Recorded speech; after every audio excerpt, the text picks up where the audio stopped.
अस्सलाम वालेकुम everyone, welcome to solutions for you. आज की वीडियो एनईडी प्रिपरेशन के लेक्चर 3 का पार्ट 2 है, जो कि लास्ट वीडियो की कंटिन्यूएशन है, जिसमें मैं फर्स्ट ईयर मैथमेटिक्स के चैप्टर 3 मैट्रिसेस से रिलेटेड एमसीक्यू सॉल्व करवा रहा हूं। अगर आपने वो वीडियो नहीं देखी तो उसका लिंक भी आपको डिस्क्रिप्शन में मिल जाएगा। इस वीडियो में मैं मजीद एमसीक्यू सॉल्व करवाऊँगा। लेक्चर शुरू करते हैं। क्वेश्चन करते हैं, if A equal to a matrix then A determinant, और इसमें हमारे पास डिटर्मिनेंट्स गिवन है और हमने बताना है कि इनमें से कौन सा जो डिटर्मिनेंट है वो हमारे पास करेक्ट है। तो ये काफ़ी बेसिक सा क्वेश्चन है। अब कोई भी हमारे पास जो मैट्रिक्स होता है उसका डिटर्मिनेंट फाइंड करने का तरीका ये है कि आप कोई भी एक रिस्पेक्टिव रो लें या कॉलम लें, जो कि बेसिकली हम जो है फर्स्ट रो ही लेते हैं। तो वो रिस्पेक्टिव रो या कॉलम लेने के बाद आपने ये करना है कि उसकी हर एंट्री को मल्टीप्लाई कर देना है उसी एंट्री के कोफैक्टर के साथ, और उसमें ऐड करते जानी है next entries multiplied by there cofactor. मिसाल के तौर पे हमने यहाँ पे सिलेक्ट की है पहली रो, तो इसका डिटर्मिनेंट फाइंड करने के लिए हमने पहली रो सेलेक्ट की है। तो वो उसका सोल्यूशन ऐसे होगा कि हमने यहाँ पे लिया पहली एंट्री A11 और इसको मल्टीप्लाई कर दिया इसके रिस्पेक्टिव कोफैक्टर के साथ A11, और इसमें ऐड कर दिया इसकी नेक्स्ट एंट्री जो कि मल्टीप्लाइड हो उसके कोफैक्टर के साथ, यानी कि A11 की मल्टीप्लाई विद इस cofactor plus A12 multiplied with its cofactor, और लास्ट में फिर A13 ऐड करना है मल्टीप्लाइड विद इट्स कोफैक्टर। तो ये हमारे पास किसी भी 3x3 के मैट्रिक्स के डिटर्मिनेंट इस तरह आ जाएगा। और यहाँ पे हमारे पास देख लेते हैं कि कौन सा इनमें से चॉइस करेक्ट है। हमारे पास चॉइस नंबर सी देखते हैं। अब यहाँ पे देखिए A12 है वो मल्टीप्लाइड किया गया है कोफैक्टर A21 के साथ। अब वो इसके रिस्पेक्टिव कोफैक्टर A12 अगर यहाँ पे हम देखा जाए, हमारे पास A12 उन्होंने मिसाल के तौर पे ये कॉलम सेलेक्ट किया है, या फिर यही रो होगी, पहले इन्होंने ये लिख दी, तो हमारे पास यहाँ पे उन्होंने A12 और उसको मल्टीप्लाई किया है उन्होंने A21 के साथ। लेकिन डिटर्मिनेंट फाइंड करने के लिए आपको ये करना होता है कि A12 को और में मल्टीप्लाई करना है इसी के रिस्पेक्टिव कोफैक्टर के साथ, यानी कि A12 मल्टीप्लाई बाय A12। तो हमारे पास ये जो चॉइस है ये हमारे पास करेक्ट नहीं हो सकती। उसके बाद चॉइस नंबर बी की तरफ आते हैं, A13 multiplied with cofactor A31, यानी कि A13 है उसके साथ कोफैक्टर जो मल्टीप्लाइड हुआ है वो हमारे पास A31 है। तो ये भी हमारे पास करेक्ट नहीं है, क्योंकि A13 जो एंट्री है हमारे पास वो मल्टीप्लाइड है कोफैक्टर ऑफ A31 के साथ, जो कि हमारे पास रॉन्ग है। तो हमारे पास ये चॉइस भी करेक्ट नहीं हो सकती। उसके बाद चॉइस नंबर ए की तरफ आते हैं। अब इसमें हमारे पास जो एंट्री A11 है वो मल्टीप्लाइड है उसी के कोफैक्टर A11 के साथ, फिर उसमें ऐड हुआ हुआ है A12 और वो मल्टीप्लाई है उसको अपने रिस्पेक्टिव कोफैक्टर के साथ, और उसमें ऐड हुआ हुआ है A13 और उसके साथ मल्टीप्लाई हुआ है उसका अपना कोफैक्टर। तो ये हमारे पास जो है फिर इसको करेक्ट चॉइस बनती है डिटर्मिनेंट फाइंड करने के लिए।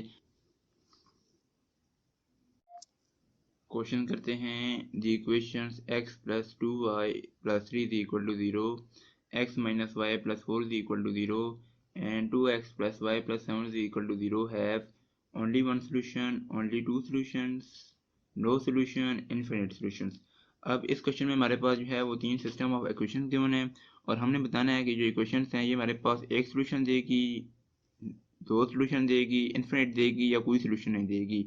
जैसा कि आप देख सकते हैं कि जो हमारे पास यहाँ पे क्वेश्चन है इनमें हमारे पास जो कांस्टेंट एंड में वो हमारे पास जीरो है।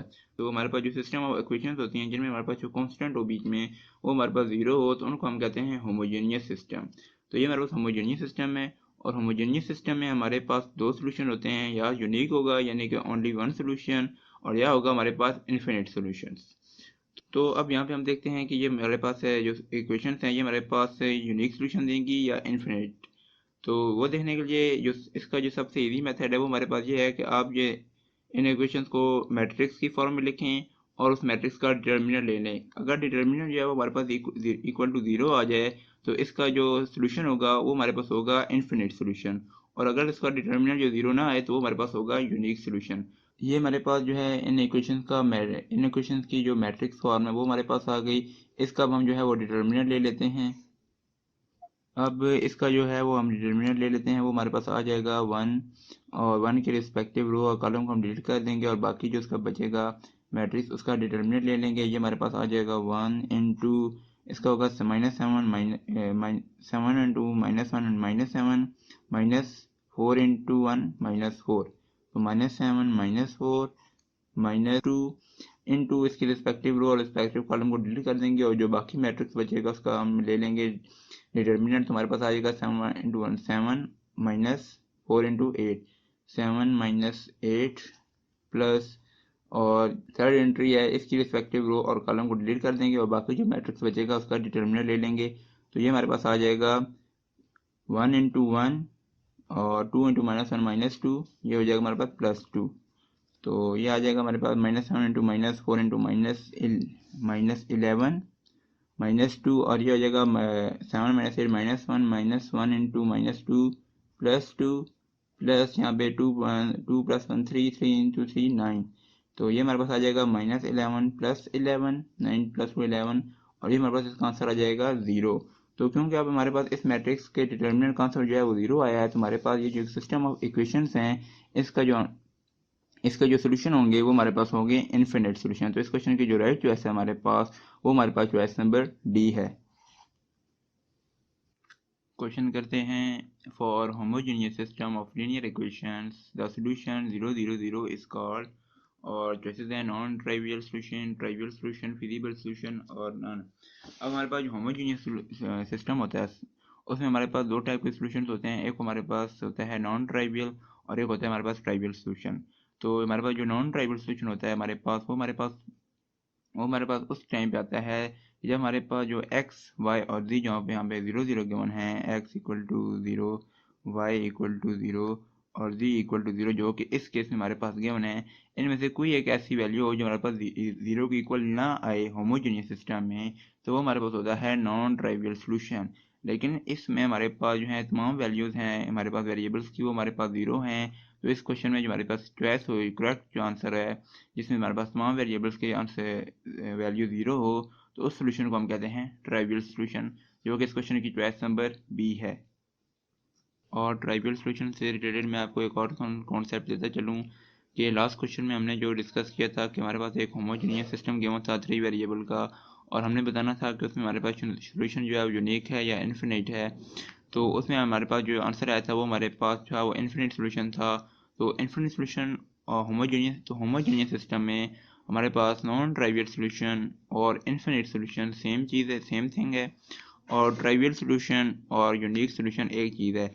अब हमारे पास यहाँ पे x = 0 y = 0 और z = 0 है, तो इसका मतलब ये है कि ये हमारे पास एक यूनिक सोल्यूशन है जो जिसे हम ट्राइवियल सोल्यूशन भी कहते हैं। तो इस चीज़ को आपने आपस में मिक्सअप नहीं करना कि ट्राइवियल सोल्यूशन और यूनिक सोल्यूशन अलग-अलग है, नहीं, बल्कि ट्राइवियल सोल्यूशन और यूनिक सोल्यूशन सेम है और नॉन ट्राइवियल और इन्फिनिट सोल्यूशन सेम है। तो ये होमोजेनियस सिस्टम की सिर्फ एक कन्वेंशन है कि इसमें हमारे पास जो है वो जो वैल्यूज़ आती हैं 0 0 0, इनको हम यूनिक कहने के बजाय हम ट्राइवियल सोल्यूशन बोल देते हैं। और जो हमारे पास अगर 0 0 की जगह हमारे पास जो है एक वैल्यू डिफाइन ना हो यानी कि 0 ना आए, तो हमारे पास नॉन ट्राइवियल हो जाता है यानी कि यूनिक सोल्यूशन यानी कि इन्फिनिट सोल्यूशन। क्वेश्चन कहते हैं a square matrix C is called dash matrix if Cij is equal to 0 for all I is not equal to j and at least one Cij is not equal to 0 for all I equal to j। अब इस question में जो हमारे पास एक matrix सी given है और हमें बताना है कि ये कौन सा मैट्रिक्स है अगर हमारे पास जो एंट्रीज हैं सी आई जे वो इक्वल टू 0 हों, तो वाई उनके जिनमें आई इक्वल टू जे हो वो हमारे पास जो है वो 0 ना हो, and at least one C I J is not equal to 0 यानी कि for all I equal to J, मतलब कि हमारे पास जो आई इक्वल टू जे है हमारे पास उसमें हमारे पास एटलीस्ट वन एंट्री ऐसी हो जो हमारे पास 0 ना हो और बाकी तमाम एंट्रीज जो हैं सी आई जे वो इक्वल टू 0 हों। तो हमारे पास मिसाल के तौर पे यहाँ पे एक मैट्रिक्स है जो कि हम ले लेते हैं 3x3 का। तो उसमें हमारे पास जो अब जो एंट्रीज हैं हमारे पास जो कि i = j हैं वो हमारे पास होती हैं डायगोनल एंट्रीज यानी कि एंट्री नंबर 1 1, एंट्री 2 2 और एंट्री 3 3। तो ये हमारे पास डायगोनल एंट्रीज हैं। अब यहाँ पे कहा गया है हमारे पास के जो डायगोनल एंट्रीज हैं उनमें से एटलीस्ट एक एंट्री जो है वो 0 के इक्वल ना हो और बाकी तमाम एंट्रीज जो हैं वो हमारे पास 0 हों, यानी कि हमारे पास ये वाली एंट्रीज, ये तमाम हमारे पास 0 होनी चाहिए। और उसके बाद जो डायगोनल एंट्रीज है हमारे पास, इनमें से एटलीस्ट एक एंट्री जो है वो हमारे पास 0 नहीं होनी चाहिए। बाकी बेशक 0 हो, लेकिन एटलीस्ट एक 0 ना हो या तमाम 0 ना हो। तो हमारे पास कौन सा मैट्रिक्स होगा? ये हमारे पास है डायगोनल मैट्रिक्स, यानी डायगोनल मैट्रिक्स की डेफिनेशन है। तो हमारे पास यहाँ पे जो करेक्ट चॉइस है इस क्वेश्चन की, वो हमारे पास है चॉइस नंबर बी, यानी कि जो कि है डायगोनल मैट्रिक्स। क्वेश्चन करते हैं, if A equal to a matrix 2 1 0 1 1 0 2 -3 5 then determinant of A inverse equal to. अब इस क्वेश्चन में हमारे पास एक मैट्रिक्स ए गिवन है और हमने उसके इनवर्स का डिटर्मिनेंट बताना है। अब हमारे पास कोई भी मैट्रिक्स है, उसके इनवर्स का जो डिटर्मिनेंट होगा हमारे पास, वो हमारे पास इक्वल टू होगा ए इनवर्स का जो डिटर्मिनेंट है वो हमारे पास इक्वल टू है 1/a के डिटर्मिनेंट के। यानी आप ए का डिटर्मिनेंट लें और उसका इन्वर्स लें तो हमारे पास ए इन्वर्स के डिटर्मिनेंट के इक्वल आ जाएगा। इसके लिए आपको ये करने की ज़रूरत नहीं है कि पहले आप ए इन्वर्स फाइंड करें और फिर उसका डिटर्मिनेंट लें। तो आप यहाँ पे बस ए का डिटर्मिनेंट लें, उसका इन्वर्स लें, वो आपके पास ए इन्वर्स के डिटर्मिनेंट के इक्वल आ जाएगा। तो हमारे पास इस मैट्रिक्स का जो डिटर्मिनेंट है वो हमारे पास होगा, ए का जो डिटर्मिनेंट है वो हमारे पास इक्वल टू होगा 2 1 0 1 1 0 2 -3 5। तो इसका जो हमारे पास डिटर्मिनेंट होगा वो हमारे पास इक्वल टू होगा 2, इसकी रिस्पेक्टिव रो कॉलम को हम ख़त्म कर देंगे, बाकी का डिटर्मिनेंट ले लेंगे। ये हमारे पास आ जाएगा 5 5 -0 -1 इंटू इसकी 1 की रिस्पेक्टिव रो कॉलम कर देंगे और बाकी का डिटर्मिनेंट लेंगे। ये हमारे पास आ जाएगा 5 × 1 5 माइनस फिर 0 प्लस हमारे पास यहाँ पे 0 है तो इसका ये हमारे पास 0 ही रह जाएगा। ये हमारे पास आ जाएगा 5 2 10 -5 = 5। तो हमारे पास जो ए का डिटर्मिनेंट आया है वो हमारे पास 5 आया है। तो ए इनवर्स का जो डिटर्मिनेंट होगा वो हो जाएगा हमारे पास, ए इनवर्स का जो डिटर्मिनेंट होगा हमारे पास वो हमारे पास आ जाएगा 1/a का डिटर्मिनेंट जो कि हमारे पास 5 है, तो इक्वल टू 1/5। तो हमारे पास यहाँ पे जो करेक्ट चॉइस है इस क्वेश्चन में वो हमारे पास है choice number B, determinant of A inverse जो है हमारे पास आता है यहाँ पे है 1/5। क्वेश्चन करते हैं, suppose x is an L cross M matrix and y is M cross N matrix, then product yx is of order. इस क्वेश्चन में हमारे पास दो मैट्रिसेस गिवन है और हमने बताना है कि जो y × x है उसका ऑर्डर क्या है हमारे पास। तो सबसे पहले हम देखते हैं कि ये जो मैट्रिक्स y और x है ये आपस में मल्टीप्लाई भी हो सकते हैं कि नहीं। किसी भी दो मैट्रिक्स को आपस में मल्टीप्लाई होने के लिए ये ज़रूरी है कि जो मैट्रिक्स है हमारे पास फर्स्ट मैट्रिक्स के नंबर ऑफ कॉलम्स जो हैं, number of columns should be equal to second matrix number of rows.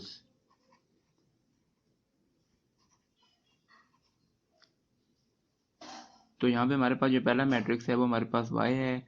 तो हमारे पास जो y के जो नंबर ऑफ कॉलम्स हैं वो हमारे पास हैं n। तो इसके जो कॉलम्स हैं हमारे पास हैं नंबर ऑफ कॉलम्स जो हैं ऑफ y वो है हमारे पास n। और जो नंबर ऑफ रोज हैं हमारे पास x की वो हमारे पास हैं m।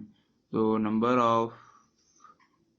हमारे पास जो नंबर ऑफ रोज हैं ऑफ x वो हमारे पास हैं m।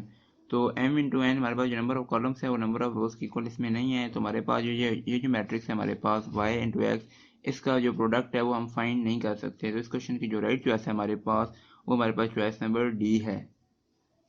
ये जो हमारे पास है y × x, ये आपस में मल्टीप्लाई नहीं हो सकते, लेकिन अगर ये मल्टीप्लाई हो सकते हैं हमारे पास, जैसे कि हमारे पास यहाँ पे है, अगर हम करते x × y तो हमारे पास जो number of columns of x हैं वो हमारे पास हैं m और नंबर ऑफ जो रोज हैं हमारे पास y की वो भी हमारे पास हैं m। तो x × y है ये हमारे पास मल्टीप्लाई हो सकते हैं। तो इसका जो ऑर्डर होगा हमारे पास होगा, क्योंकि x की जो नंबर ऑफ रोज है हमारे पास l हैं और जो y की नंबर ऑफ और y के जो नंबर ऑफ कॉलम्स हैं वो हमारे पास n है। तो इस प्रोडक्ट का जो ऑर्डर होता है हमारे पास, जो x y है उसका x × y है हमारे पास, उसका जो ऑर्डर होता वो हमारे पास होता l × n। तो तुम्हारे पास जो प्रोडक्ट का ऑर्डर होता है वो हमारे पास होता है पहले मैट्रिक्स की नंबर ऑफ रोज और दूसरे मैट्रिक्स की नंबर ऑफ कॉलम्स। तो हमारे पास अगर x इंटू वाई का हमारे पास यहाँ पे ऑर्डर पूछा जाता तो हमारे पास होता l इंटू n। क्वेश्चन करते हैं, if b equal to matrix 0 0 1 0 1 0 1 0 0 then adjoint of b और चॉइसेस के मैंने इस क्वेश्चन में मैं आपको एडजॉइंट ऑफ b फाइंड करने का एक जनरल मेथड से डिफरेंट और इजी मेथड बताऊंगा। ये मेथड उन स्टूडेंट्स के लिए है जिन्हें जो है वो जनरल मेथड से एडजॉइंट ऑफ b फाइंड करना मुश्किल लगता है या उन्हें फाइंड करना नहीं आता, तो उनके लिए मैं यहाँ पे एक सिंपल मेथड लेके आया हूँ। तो सबसे पहले आपने ये करना है कि हमारे पास ये जो मैट्रिक्स के बने इसको आपने वैसे का वैसे ही लिख देना है। तो हम सबसे पहले जो है वो मैट्रिक्स लिख लेते हैं। ये हमने मैट्रिक्स लिख लिया है। अब आपने ये करना है कि जो पहले दो कॉलम्स हैं उनको आप आगे दोबारा लिख लें। तो हम यहाँ पे जो है वो पहले दो कॉलम्स लिख लेते हैं। तो ये हमारे पास आ जाएंगे 0 0 1 और 0 1 0। अब आपने दो कॉलम्स लिखने के बाद आपने ये करना है कि जो पहली दो रोज बनती हैं हमारे पास उनको आपने मैट्रिक्स के नीचे लिख देना है। तो ये हमारे पास आ जाएंगी 0 0 1 0 0 0 1 0 0 1। तो ये यहाँ पे हमारे पास एक 5 क्रॉस 5 का मैट्रिक्स आ गया है। अब आपने ये करना है कि जो पहला कॉलम है और पहली रो है उसको आपने कैंसिल आउट कर देना है। तो यहाँ पे हम इसको कैंसिल कर देते हैं। अब आपने ये करना है कि यहाँ से 2 क्रॉस 2 मैट्रिक्स बना के उनका आपने डिटर्मिनेंट लेते जाना है और उनको आपने लिखते जाना है। और यहाँ पे आप डिटर्मिनेंट जो है वो कॉलम वाइज फाइंड करेंगे और लिखना उनको आपने रो वाइज है। शुरू करते हैं। सबसे पहले आप जो है ये 2 क्रॉस 2 का यहाँ पे डिटर्मिनेंट लेते हैं। तो ये हमारे पास आ जाएगा 1 इंटू 0 0 और 0 इंटू 0 0। ये हमारे पास आ जाएगा 0 माइनस 0 0। उसके बाद हम नीचे आते हैं 0 इंटू 1 0 और 0 इंटू 0 0। ये हमारे पास आएगा 0 माइनस 0। ये भी हमारे पास, अब यहाँ पे हम कॉलम वाइज आ रहे हैं लेकिन लिखना है यहाँ पे हमने रो वाइज है। तो ये भी हमारे पास 0 आ जाएगा। उसके बाद आते हैं हम 0 इंटू 0 और 1 माइनस 1 इंटू 1 0 और माइनस 1 इंटू 1 1 0 माइनस 1 माइनस 1। ये हमारे पास -1 आ गया। अब आपने नेक्स्ट कॉलम में जाना है और उसको आपने कॉलम वाइज नीचे आते जाना है और यहाँ पे आपने रो वाइज लिखते जाना है। यहाँ पे हमारे पास आ जाएगा 0 इंटू 1 0 माइनस 0 इंटू 0 0। तो ये हमारे पास आ जाएगा 0। उसके बाद आते हैं हम 0 into 0 0 minus 1 into 1 1 0 minus 1 minus 1। यहाँ पे हम कॉलम वाइज आए हैं, यहाँ पे हमने रो वाइज लिखना है -1। उसके बाद फिर 0 into 0 minus 0 into 0 0 into 1 into 0 0 0 into 0 0। तो ये भी हमारे पास 0 आ जाएगा। उसके बाद नेक्स्ट कॉलम में आते हैं और 0 इंटू 0 0 माइनस 1 इंटू 1 1 0 माइनस 1 हमारे पास आ जाएगा -1। उसके बाद नेक्स्ट नीचे 0 इंटू 1 इंटू 0 0 0 इंटू 0 0। ये हमारे पास आ जाएगा 0 माइनस 0 0 और 0 इंटू 1 0 0 इंटू 0 0 0 माइनस 0 0। तो ये हमारे पास यहाँ पे जो है मैट्रिक्स बी का एडजॉइंट आ गया हमारे पास। तो यहाँ पे जो चॉइस डी है ये हमारे पास हमारे एडजॉइंट के साथ मैच करती है। तो यही हमारे पास जो है राइट चॉइस होगी। अगर आपको इस वीडियो में समझाए गए सवाल समझ आए हैं तो इस वीडियो को लाइक करें और अगर आप मज़ीद ऐसी वीडियो देखना चाहते हैं तो इस चैनल को सब्सक्राइब करें और अपने दोस्तों को भी बताएं ताकि वो भी इससे फ़ायदा उठा सकें। अगर आपको इस लेक्चर में से कोई भी क्वेश्चन है तो आप मुझसे कमेंट्स में पूछ सकते हैं। मिलते हैं आपसे अगली वीडियो में।